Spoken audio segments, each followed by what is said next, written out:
反过来去检讨人民。你们不要闹了啦，拿我回家。从吴峥到林楚英，这不是一个人的想法，这个团队无所不用其极，把人民健康当成是他的政治筹码在玩，把人民单纯的诉求当成是针对在野党攻击的利器。国民党要去替民众把关，至于你们这些侧翼去诋毁吧，我是告诉你们，离台湾人真正的想法越来越远。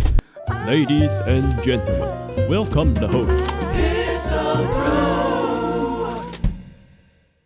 民进党真的吓傻了，因为他们有能力发动一场大规模的活动，距离一次最近的大规模的造势，89那一场大青鸟大集会，这个是89的啊，这个是蓝凯的，而且这还不是人最多的时候哦，这个是傍晚而已哦，还没到晚上哦，这个是民进党青鸟大集会啊，你看这么惨啊，这个是反毒有凯道，一路延伸到那个中正纪念堂嘛，旁边两侧台大医院都延伸过去，整个都爆满了。因为我主持嘛，所以我4点15到了，然后我们要走进去。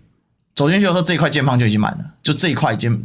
道路已经满，全满。到阿管上台的时候是15点30，那个时候我一望过去就已经是这边都满了，我也看不到了。这后面是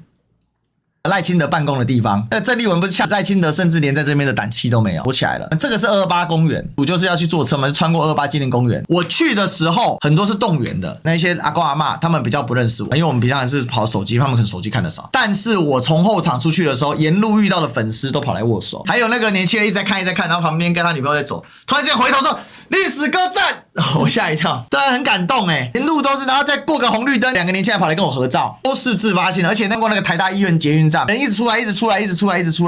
现场标语参差不齐，为什么？很多是自制标语。我很惊讶，都是年轻人。国民党有很多的地方民代啊，我们的这些政治人物啊，他们当然是有帮忙动员游览车，因为太多支持者想要上来，服务处都被打爆了嘛。他们说我要去台北，我要表达我的诉求。那至于支持者这样的热情，当然是有这样的要协助他们北上嘛，不是这个不是说纯粹的动员，这是因应我们支持者有这样广大的民意诉求，这是支持者不论啊，从东南部上来的不论，你可以看到从北北基桃自发性来的人潮，还有年轻的父母抱着这个小孩，那一天其实非常非常的热，自动自发的捷运出入口，慢慢的这样走过来，慢慢的集结在巴拉格兰大道。我自己是从立法院那边走到舞台后方，沿途遇到很多民众，感受到一种力量，就是他们觉得他们必须要站出来，那种纯粹的感动了。过去当然因为这30年我参加过非常多的这样集会游行，包含就刚好20年前100万人围城的红衫军，自发性的人潮不断的涌出来。不过那是高强度的政治性的议题，选举造势啦，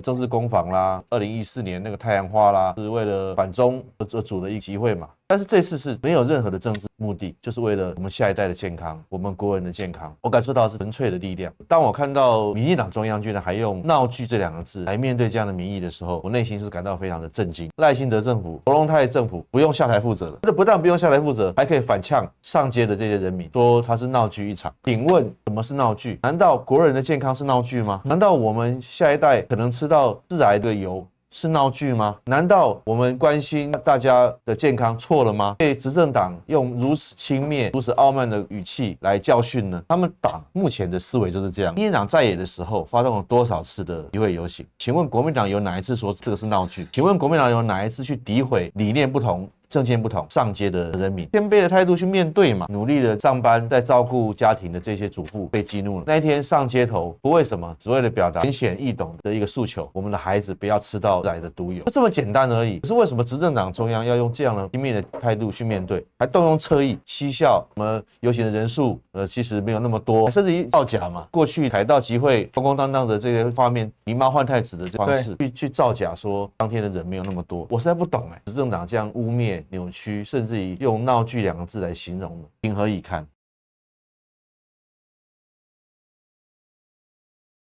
民进党饥不择言到什么程度了吗？已经疯了耶！万人上凯道喊政府下台，民进党震怒，闹剧般的游行。赖清德跟卓荣泰说，赶快回去上班。他是口不择言呐，他是怕人数不够吗？一个街头运动起家的民进党，变成痛恨街头的执政党，傲慢到极致啊！所以我就说啊，赖清德可能觉得725人数还不够多啊，大家等着看，死不悔改认错的人，迟早为自己的嚣张付出代价。你就看看后面有多少人，怎么敢这么嚣张啊？怎么敢这么跋扈啊？这很可怕，你知道吗？20万人上街头，卓荣泰跟赖清德不敢派一个代表来。你们去讲吧，你们讲越多越好，丑化诋毁当天的人数讲越多越好，你们就这样想吧。如果你们认为这样想可以让你们执政当局、你们的组织里面感受到踏实的话，你就继续讲吧，因为这跟人民的感受分离很远。不要忘记，这不是一场政治动员，这不是为了选举造势的动员，它只是一个最单纯的民生的诉求，它都可以让这么多的民众自发性的走上街头，而你还去诋毁它，你对抗的不是在野党你对抗的是一般的民众，真正的在台湾好生活，为了食用油安全担心受怕这些父母，对抗的是这群人，所以你要讲就去讲吧，四叉猫这样的人越多越好。我说实话啦，继续讲到2028了，你们继续去麻醉麻痹侍奉的这些组织高层，我们国民党有不可推却的责任，要去替民众把关，要去替民众修法，要去保障民众的安全。至于你们这些侧翼、这些小丑，就去诋毁吧，因为这是你们的工作，我没有意见。可是我是告诉你们，这是背离台湾人真正的想法越来越远。那个自由时报啊、中国时报、联合报都犯头版头。民众凯道怒吼食安，都是大半版的在报，民进党全部失踪啊！蓝白版未来账户较政院版多311亿，但愿你不附属不执行，哇！继续呛人，继续呛在野党，然后更扯的是泰山的前后任总经理被收押，厂长500万交保。那天泰山是道歉道的最诚恳的，90度鞠躬道歉2次，而且强调绝对不会让其他目前检测没有问题的19批油品上街。他觉得他盖台可以盖得过。这段时间民进党下了非常非常多的预算多到很可怕，限流限到我儿子的 YT 啊。1000多次，这常态嘛，48次被干平了，搞限流搞到这种程度，1000次，48次，连宝宝频道都要限流，笑钱太多，你知道吗？结果呢，笑话来了，当天国民党是免费授权让中天全部人公讯号，所以我的频道、阿管的频道、国昌老师的频道全部都有开。光阿管的频道快40万流量，非常非常扯。你不要不相信限流的威力，他们觉得限流可以把这件事盖过去，然后各种嘲笑嘲弄。我就想他们这次会怎么双，自由时报在笑什么？就是口误现场那个糗了，卡了一个词。卡了一个词之后，可是大家回应是非常好，跑来骂我说主持人有够烂。我说那非常好啊，因为他们想看求我这一端，就不怕你不报。因为自由时报现在最贼的就是他不报嘛，不报没有用啊，现在时代改变了啦。这样也可以酸，那代表什么？没得酸了，他也就只能酸这个。愿意报你出糗，总比不愿意报你来得好。说实话了，为什么我一开始说你情绪让我感受到非常的真挚？他们这样诋毁你，可是我还没看到这些新闻，我纯粹只是感受到你很诚恳，你很真挚。为什么？大家心态都是一样，大家站在街头上，只是希望正事民意解决。那你感受到当场这些民众发自内心的恐慌跟期许，你受到震撼，你受到震动，你感同身受之后慷慨激昂，我觉得是真情流露。我认为那些你反过来去苛责在台上主持的主持人，而且是呼应民意的一个主持人，我觉得民众心里自有公平，我觉得很悲哀。无所不用其极的去找麻烦、找这个细节修理你的时候，代表说你有影响力，他们对你无可奈何，只能这样搞你。成功了嘛？他只能打那个边角料。这次其实诉求相当温和，只希望赖总统道歉。卓荣泰呢，最高行政首长应该要负起责任下台，这个是一个最卑微的一个诉求。赖清德总统他可能是个性上比较固执，觉得说如果这时候让卓荣泰下台，或是让政务官下台，是一种示弱，或者是一种认错。说实话，一个负责任的政府认错有何不可呢？民主政治不就是责任政治吗？马英九当总统的第一个院长叫刘兆玄院长，他就是在马英九任内树立了一个政务官的典范。那时候八水灾，他请辞负责下台，只要是人民的身家性命财产健康受到危害的时候，负责任的执政党、负责任的政务官是要请辞下台的。今天民进党另外一种形态，反正我坚持我没有错，还转移焦点。我真的觉得不伦不类的是，到卢秀燕跟蒋万安回去面对什么枪击案的恐慌，全台湾难道对毒友还不够恐慌吗？你现在转移焦点，要求卢秀燕、蒋万安去面对其他事情，那你自己中央政府，你有没有面对国人的恐慌？我们国人有没有免于吃到致癌物的自由？这责任是在中央政府。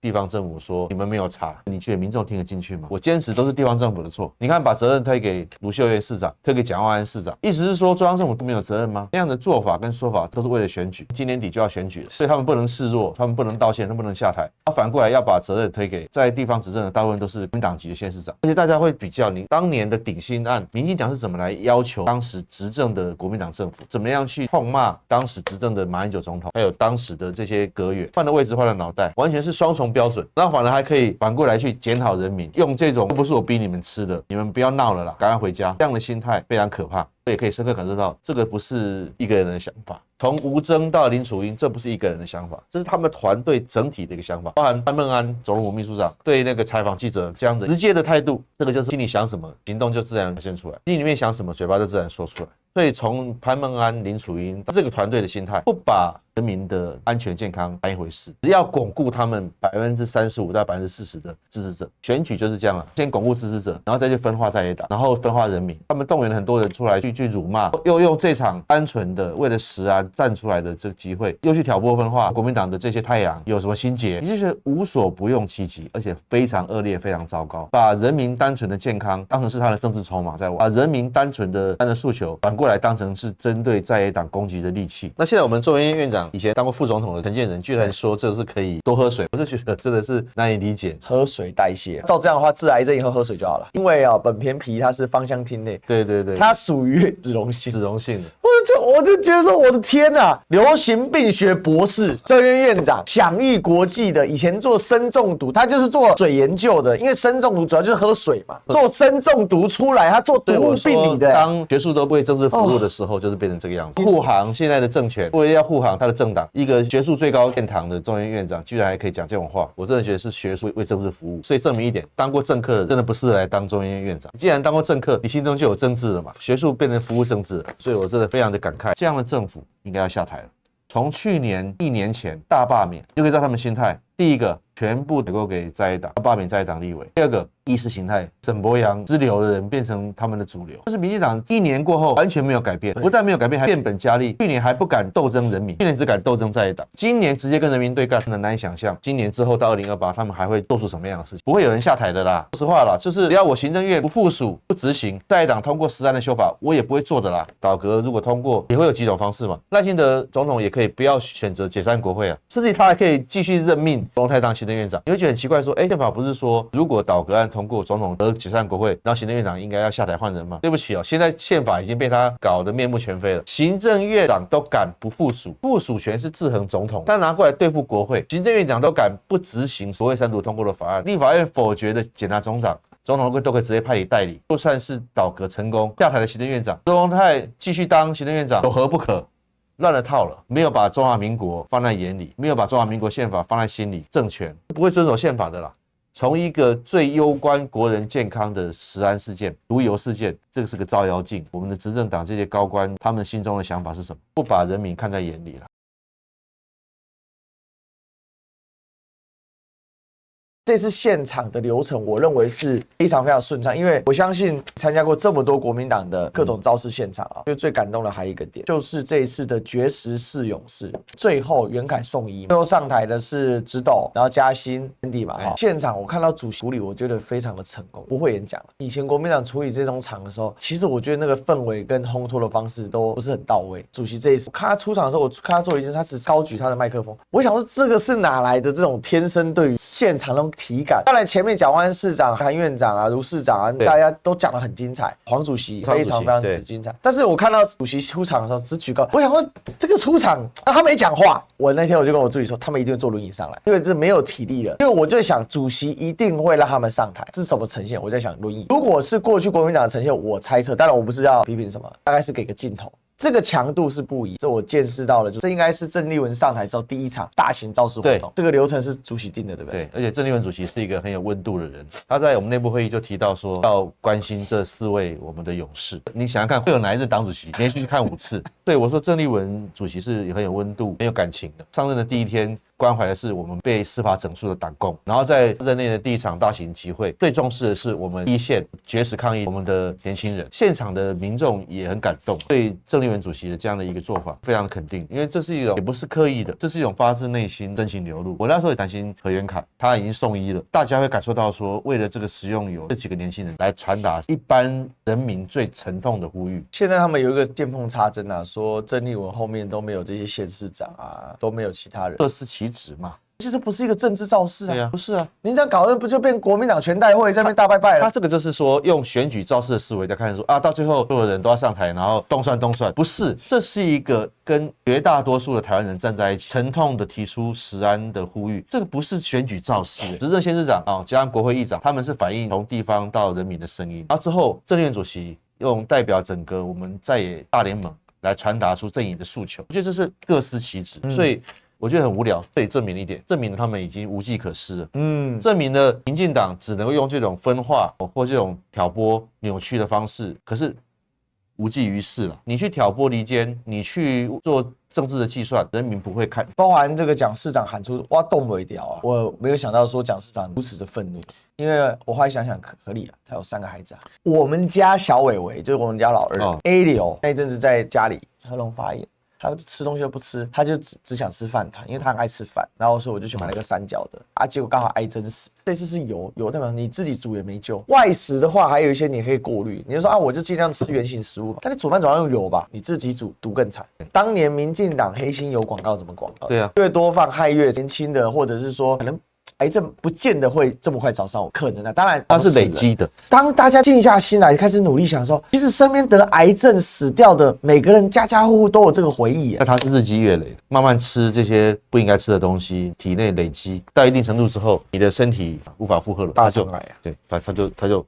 爆发了。你刚刚讲的是一个作为为人父母最诚挚的一个想法，我连给我小孩吃一个饭团，我都会犹豫是不是有问题。那这样的事情，政府怎么可以用轻蔑跟挑衅的态度来面对？我觉得蒋万安市长展现了首都市长的格局跟他的担当。因为在这次的集会之中，蒋万安市长穿梭居间，然后以身作则，在整个这表达民众的诉求上，觉得他守住了首都市长的担当。蒋万安市长反映就是我们正常的政治工作者应该要有的心态。你今天你要苦民所苦嘛，这个韩国瑜院长以前